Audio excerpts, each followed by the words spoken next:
Praise the Lord. This morning we welcome all of you to this morning service of Christ Gospel Church, Sityavan.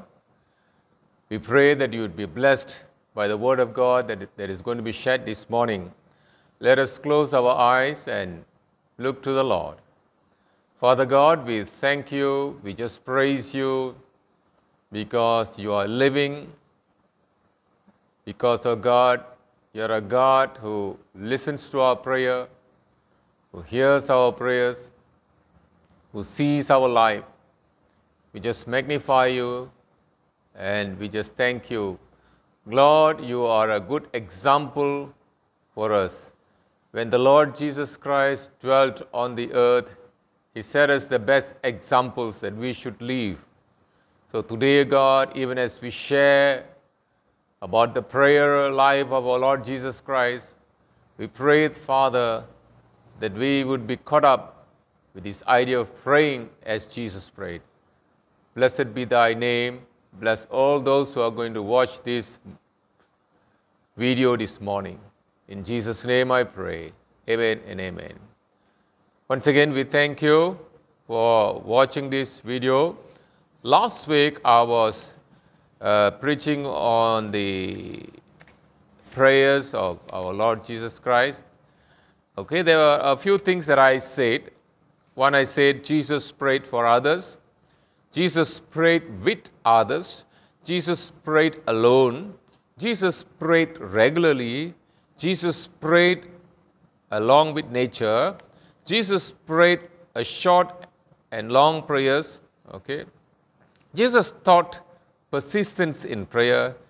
Jesus knew that not all his prayers would be answered as expected. These were a few things that I shared last week. And I told that I was going to share on the book of John chapter 17, which is fully on prayers, which summarizes the life of Jesus Christ here too. So there are a few things in this chapter 17 of John. There are especially three things that I would like to share. How our Lord Jesus Christ prayed. One, Jesus prayed to glorify God.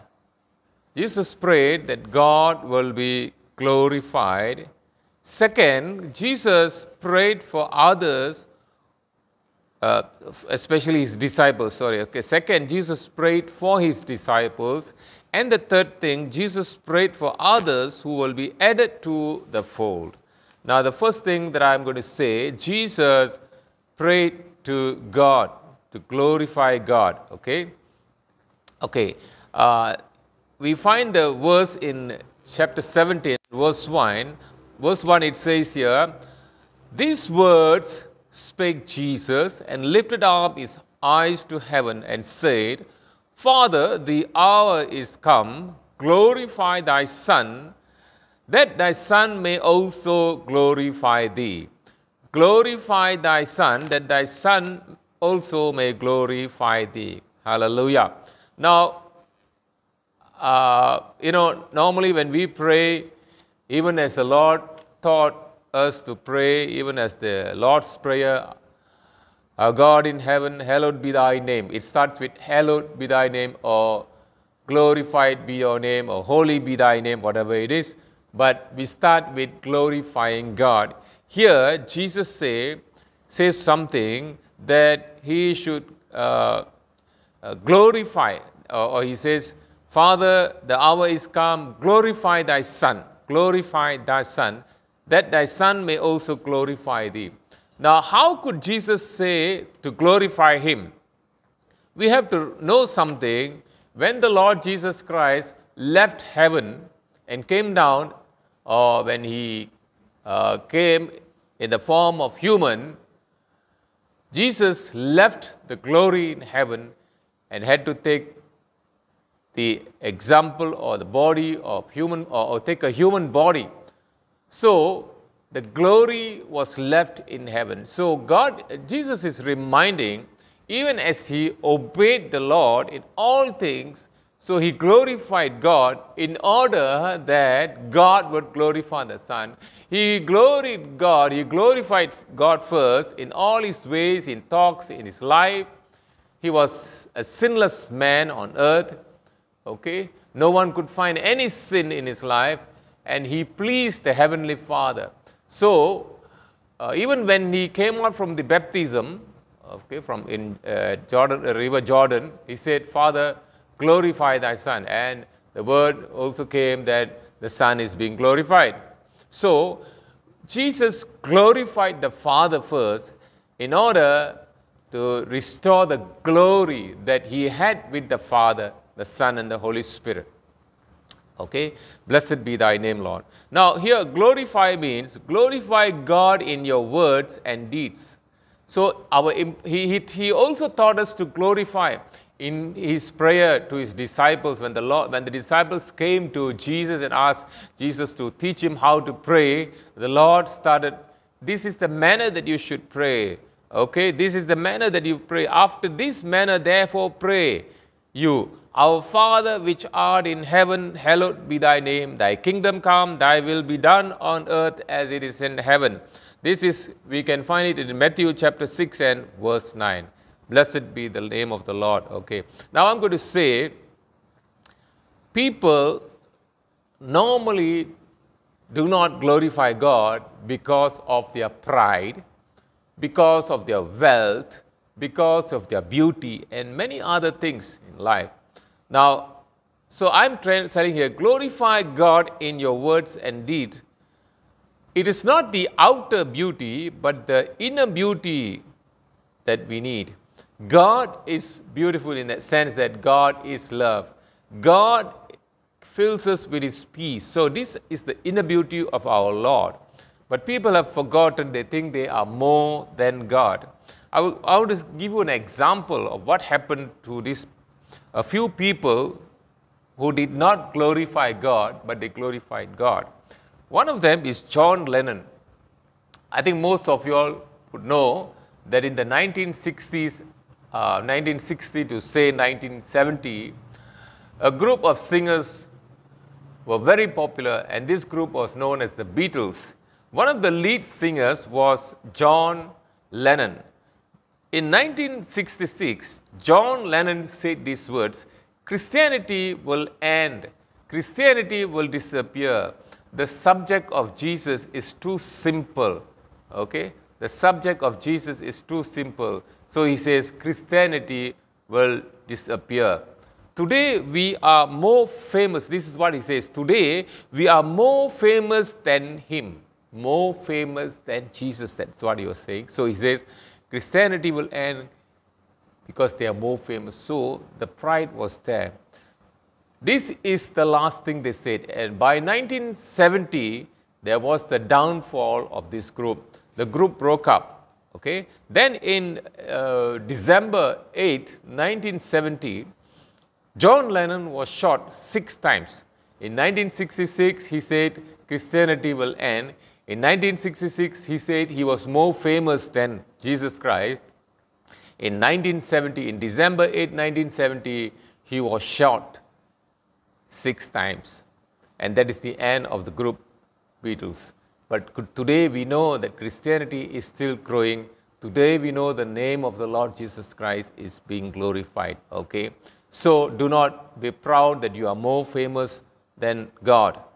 Okay? The second person was who thought that she was very beautiful. Okay? And this person is Marilyn Monroe. All of you all know who Marilyn Monroe is. If not, you can check it up. Okay? She was so wealthy. She was so famous. She was quite beautiful, I would say. Okay? So one day, our famous preacher, Billy Graham, went to see her. He says, Marilyn Monroe was filming. So after the filming, Billy Graham came to her and told her, the Spirit of the Lord has sent me to tell you to accept the Lord Jesus Christ. Okay? She said this word, mark me exactly. She said, I don't need your Jesus. I don't need your Jesus. So the gospel was preached to her, but she thought she was very famous. She thought she was very wealthy. She thought she was very beautiful.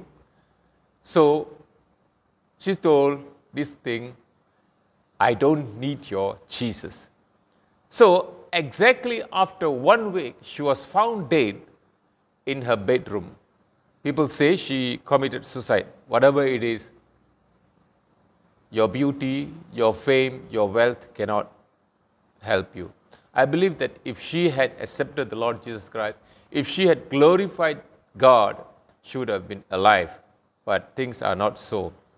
The third person I would like to say is about the person who built the Titanic ship. Okay, Titanic ship was built by Thomas Andrew. Okay, after building this very costly ship, after building this strong iron dome ship, people interviewed him and he said, they asked him how strong it is. He told these things, even God could not sink the Titanic. He says, God could not sink the Titanic. I believe what he should have said is, by God's grace, God has given us this knowledge to build a super ship, and I believe by God's grace it will sail safely. But he says, even God could not sink.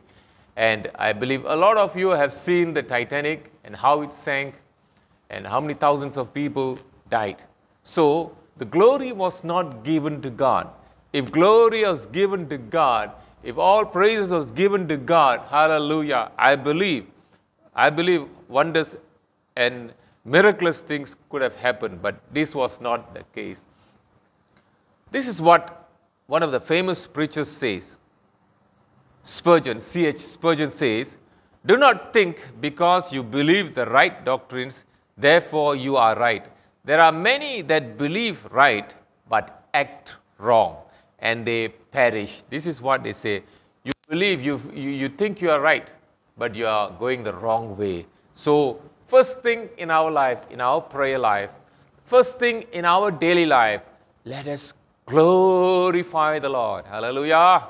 Let us glorify the Lord. Give him the place that he needs, or he is, because he created the heavens and the earth, because he's the master builder, because he has given us life. Okay, in a split second, our life could be gone. Okay, I know of people who just drive their car, who drive their motorbike, and in a few minutes they are gone. They are no more here. So let us give the glory to God, so that even as we close our eyes here, we can open our eyes in heaven. Let all glory be given to God. So let us glorify the Father. Okay. Again, I have to say the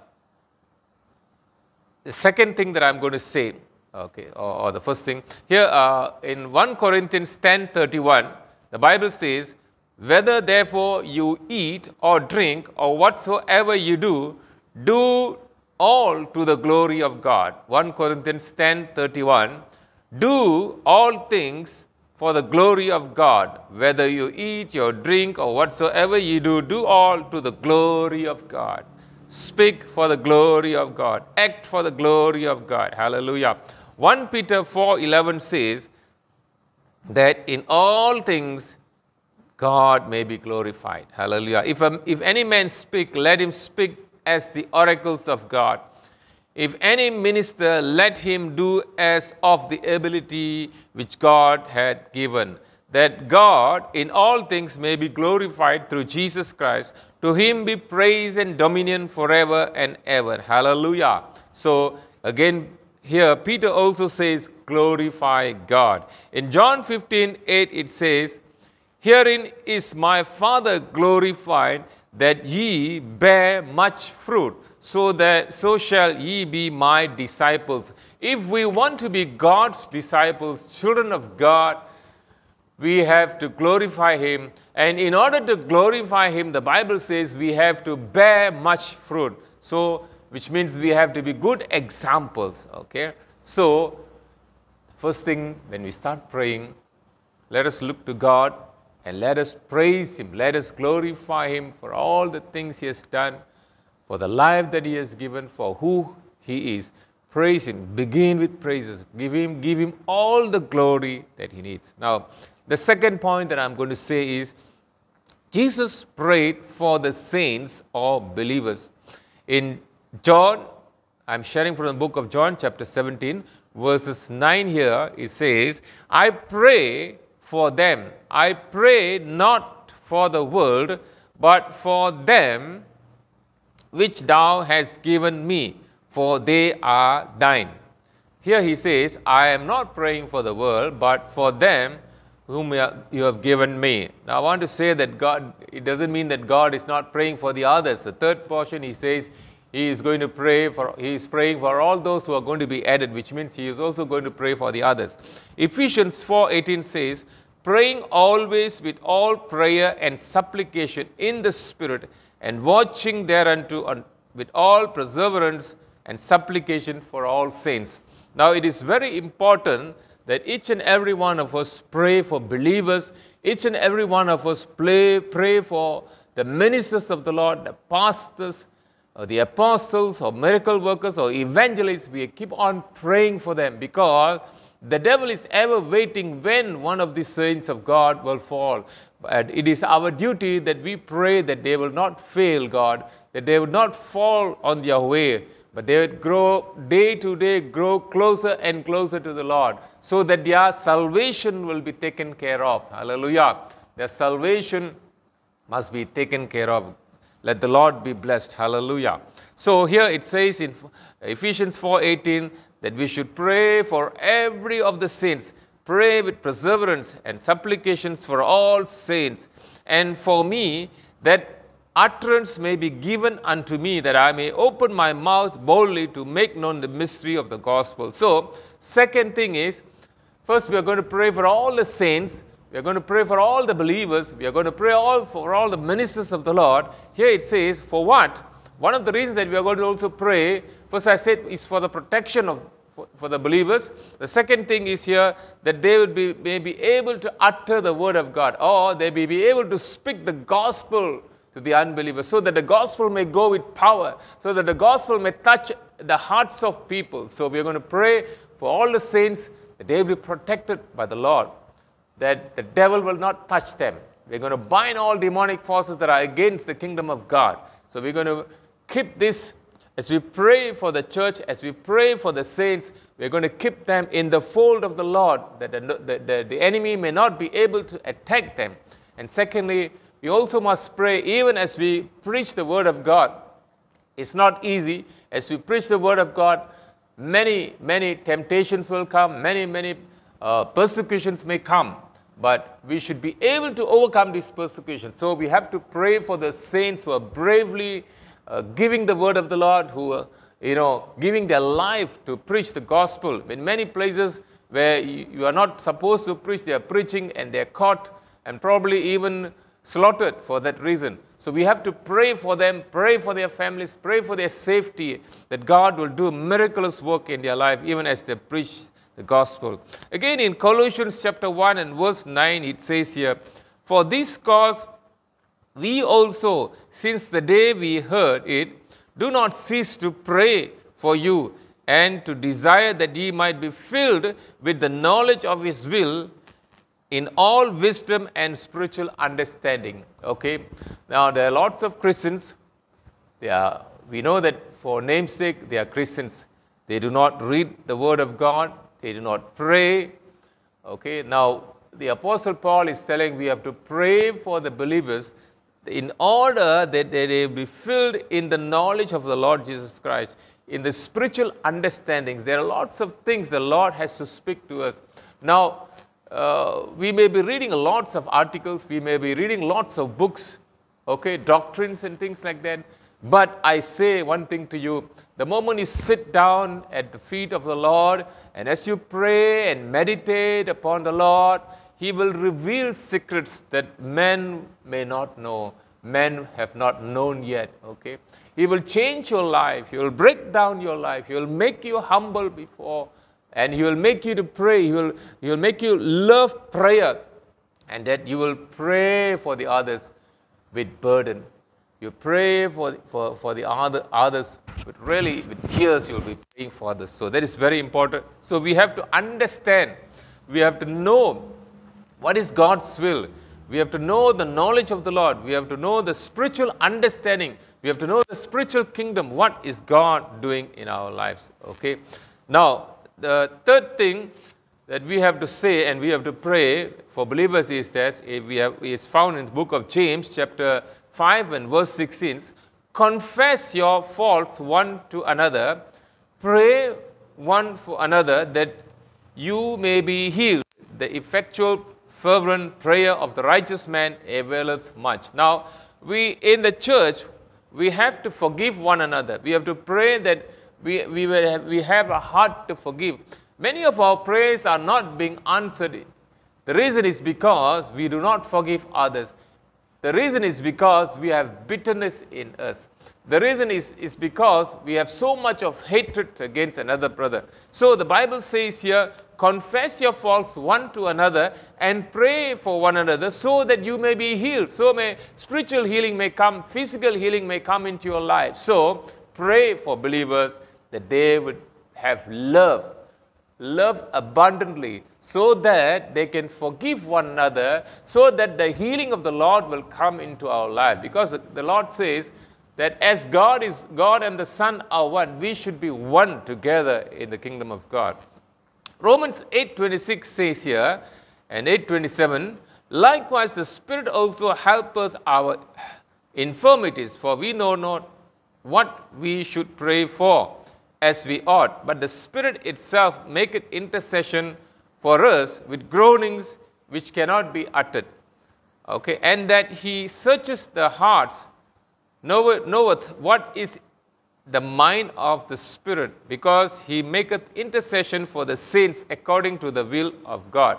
Here is talking of intercession for the saints of God, intercession for the world, because we do not know how to pray. So when we pray in the Spirit, probably when we pray in tongues, or when we are filled in the Holy Spirit, when our mind, our body, soul is in one with God, as we pray in the Spirit, Bible says here, we are interceding with groanings, okay?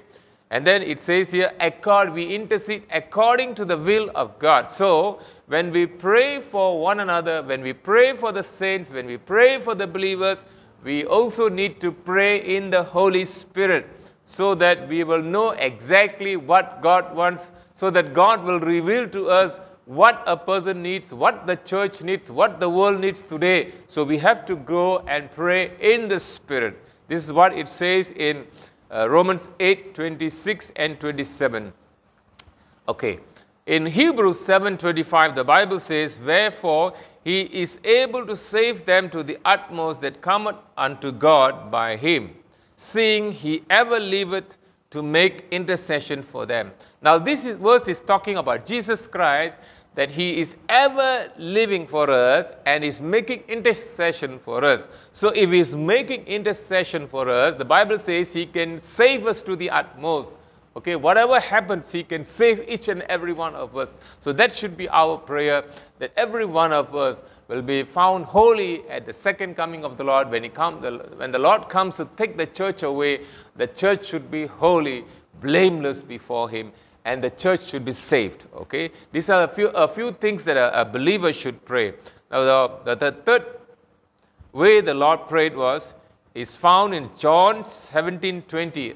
Earlier I said the Lord was praying for all the believers. He was not praying for the world. Here the Bible says, neither pray for these alone. That means he's saying, I'm not only praying for the believers alone, but for them also which shall believe on me through their words. This is very important.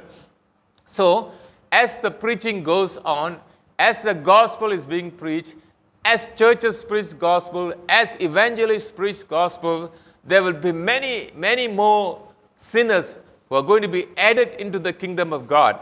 And Jesus is saying, I am praying for them. I am praying for all the sinners who are going to come into the kingdom of God. I'm not only praying for the believers who have come into the kingdom of God. I'm praying for all those who are going to come. Okay, the Bible says here, but for them also we shall believe on me through their word. Through whose word?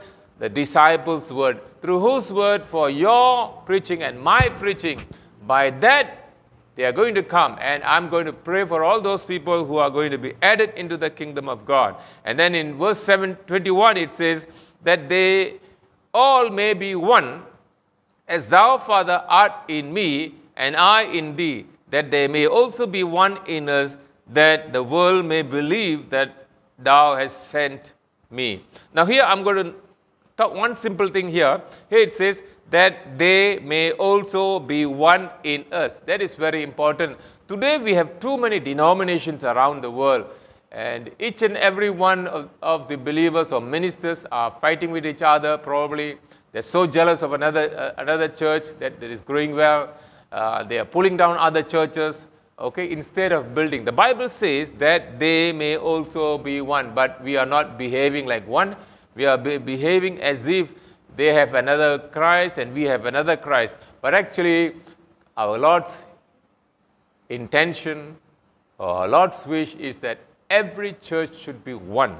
They should believe in the only Jesus, only in Jesus and nothing else. Okay. Right now, we see so many denominations, we see so many independent churches, we see so many people with so many other names, each church having a name. But let us think this, we are all one in the Lord, and that is what each and every church leader should think of, that everyone, we are all bought with the blood of Jesus Christ. Christ is the one who saves us and nobody else. So we are one in the Lord, even as God and Jesus are one. So we should be one. That they may be one, as thou, Father, art in me, I in thee, that they may also be one in us. So I believe we should also pray the oneness or the unity of churches on this world, that they will get together. If only Christians were united, I believe the whole world can be easily evangelized and many will come to the Lord Jesus Christ. Okay. In Romans 10:1 it says here, brethren, my heart's desire and prayer to God for Israel is that they might be saved. Now again, we should also pray for Israel to be saved. Now when we do that, blessings will come upon us. Romans 10:1, the Apostle Paul is so much burdened that he says he is praying for Israel that they might be saved. So it should be also our prayer to pray for Israel, not only for our own countries, not only for our own people and those around us. We also should pray for Israel because they have rejected salvation when the Lord died upon the cross of Calvary. Okay. In 2 Corinthians 4:4 it says, in whom the God of this world had blinded the minds of them which believe not. Now we have to also see that the devil is trying his level best to close our spiritual mind or to make us blind that we may not seek the Lord. This is the important thing, because God is God wants men to be saved, but the devil wants men to be lost. God wants men to go to heaven, but the devil wants to kick them into hell. So the devil is blinding them. That's what the Apostle Paul says. So if the devil blinds them, then we should bind him. Okay, we have all authority given, okay, to bind these demonic forces. Again in Matthew 5:44 it says, but I say to you, love your enemies, bless them that curse you, do good to them that hate you, pray for them which despitefully use you and persecute you. We have to pray. The Bible says even for our enemies. We have to pray for Israel. We have to pray that God would open their eyes where the devil has blinded their eyes. And he says we also have to pray for those who despitefully use us, who persecute us. Okay. Then again we have seen in the last thing that I'm going to say, 1 Timothy 2:1, for whom we are supposed to pray. The Apostle Paul says in 1 Timothy 2:1, I exhort you therefore, first of all, supplications, prayers, intercession and giving of thanks be made for all men. Okay? So I was just talking about Israel, but it's not only Israel. Here it says, prayer and supplication must be done for all men, for kings, for all that are in authority, that we may lead a quiet and peaceful or peaceable life in all godliness and honesty. For this is good and acceptable in the sight of God our Savior, who will, or in verse chapter 2 and verse 4, whose will is, or who will have all men to be saved and to come unto the knowledge of the truth. So our God wants us to come to the knowledge of truth, but the devil wants to blind us. So what we can do is bind the devil and the demonic forces that are blinding them, and then we pray for all that they will be saved and come to the knowledge of God. Now I'm going to summarize what I said this morning. First, the Lord, when he prayed, he glorified God. Let us be also our intention today. Let our prayers be also this, that first thing is to glorify the Lord. Okay? John 17:1, he glorified the Lord. Second thing he did was, Jesus prayed for the saints or the believers. We also should pray for the saints, the believers, and the church, that they would be stable, firm in the Lord Jesus Christ. Hallelujah. Third, Jesus prayed for others who will be added to the fold. That is John 17 and 20. Now, this is the pattern that he taught us to pray for this morning. Let us come together. Let us pray, even as Jesus prayed, that many more souls would be added into the kingdom of God. The souls that are perishing would come into the kingdom of God, that God would bless them. Let us be burdened for the souls who are not saved yet. Let us be burdened for the world which doesn't know the true God, the Creator. Let's pray. Father God, we thank you and praise you. We glorify you. Father, glorify thy name. Magnify thy name, Lord. Lord, glorify thy name with miracles, Lord. Miracles of saving souls, O God. Lord, keep thy church in unity, in oneness. Keep thy church in power, in the mighty power of the Lord. Keep thy church growing, O God. Protect your ministers, O God. Lead them and guide them, O God. Take care of their families, O God. Lord, we have this burden for them, Lord. You bless your ministers, O God. You bless the churches that are growing right now, Lord. Even as you prayed for believers, even as you prayed for your disciples, we are also praying for workers of the Lord, who are burdened for you, who are building your kingdom of God. And Lord, we are also praying for all those people, all those ships that are going to be added into the kingdom, that are going to be added into your fold, O God. We pray, Father, that you bring these harvests quickly into your fold, that many thousands and thousands of souls, or millions and millions of souls will be added into your kingdom before your return, O God.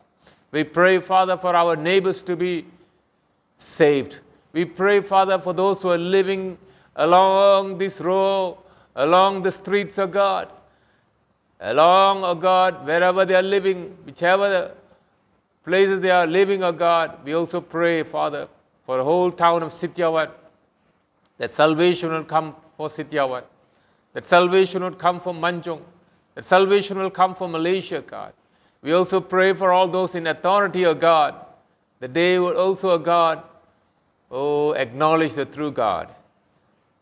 Let there be peace in this country, God. Let all corruption leave this country. Bless this country, O God. Thank you and praise you. We glorify your name, Lord. We pray, Father, even as you are a loving God, even as, O God, people listen to this message, they would commit their life unto you, and they would receive the peace that God gives, a peace that passes all understanding, should come into their life. And Lord, release them, O God, from all bondages. Heal them right now in the name of Jesus. Glorify your name. In Jesus' name I pray and bless them. Amen and amen. Be blessed. God bless you. See you again next week. Amen.